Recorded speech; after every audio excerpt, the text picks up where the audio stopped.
Okay guys, so today I'm gonna tell you how to make a resume for beginners.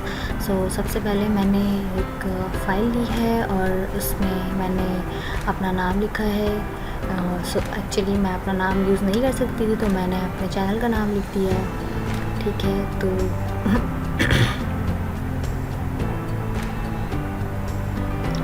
इस तरीके से। और फिर उसके बाद सोल इन द सोल मैंने अपना नाम लिख दिया। जो आपका नाम होगा फिर आप अपना नाम लिख देंगे। अच्छा, इसके अलावा ये एक फॉर्मेट है। बेसिकली ये फॉर्मेट जो है आप सॉफ्टवेयर हाउसेस हो गए हैं और जो इस तरीके से जहाँ पे आपका पोर्टफोलियो यूज़ होता है वहाँ पे यूज़ कर सकते हैं आप ये, क्योंकि इसके अंदर बेसिकली आपकी कम्युनिकेशन स्किल्स वगैरह के बारे में ज़्यादा बात हुई हुई है।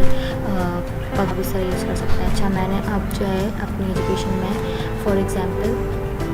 एक्सपीरियंस में फॉर एग्ज़ाम्पल मैंने एक रैंडमली कुछ नंबर्स लिख के डेट डाल दी है कि यहाँ इतने से इतना टाइम मैंने यहाँ पर काम किया है।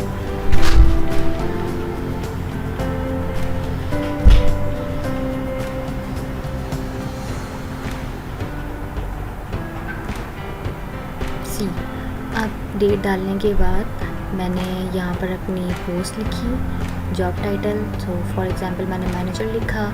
फिर मैंने सोचा कि मैनेजर नहीं लिखना चाहिए। फिर मैं काफ़ी सोचती रही। उसके बाद मैंने अंडू किया, दोबारा भी लिखा, लेकिन इन द एंड मैंने सोचा कि मैं मैनेजर ही लिखती हूँ। असिस्टेंट मैनेजर लिखा मैंने बहुत सोचा, लेकिन कुछ फ़ायदा नहीं हुआ। लेकिन मैंने फिर इन द एंड मैनेजर लिखा और जॉब पोजीशन के अंदर मैंने इस चीज़ को डिलीट कर दिया।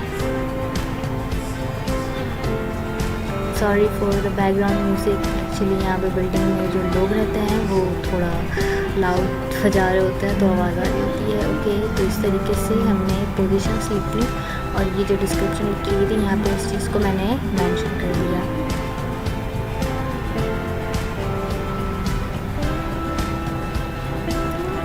अब ये जो चीज़ें थी यहाँ पर मैंने इन सबको फिल नहीं किया। You can fill as you have some options, तो जो आपका हो आप उसके हिसाब से लिख लीजिएगा। ठीक है,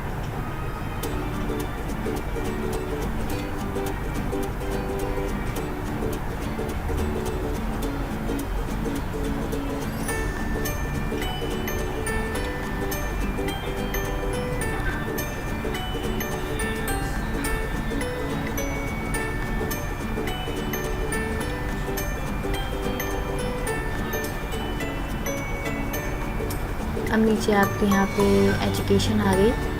तो एजुकेशन के अंदर आपको अपना स्कूल नेम वगैरह लिखना होता है। तो मैंने यहाँ पे अपना स्कूल नेम लिखा है, दैट इज़ योंगपा हाई स्कूल, जहाँ से मैंने अपनी हाई स्कूल डिग्री हासिल की है। और यहाँ पे सिटी लिखी है मैंने, सोल सिटी। और मैंने नीचे फिर अपनी परसेंटेज लिखी। बेसिकली यहाँ पे CGPA मेंशन है, but I don't know how much 86% will be into CGPA। सो मैंने 86%, 89% लिख दिया। कम्युनिकेशन और लीडरशिप में यहाँ पर आप अपने हिसाब से डाल सकते हैं। और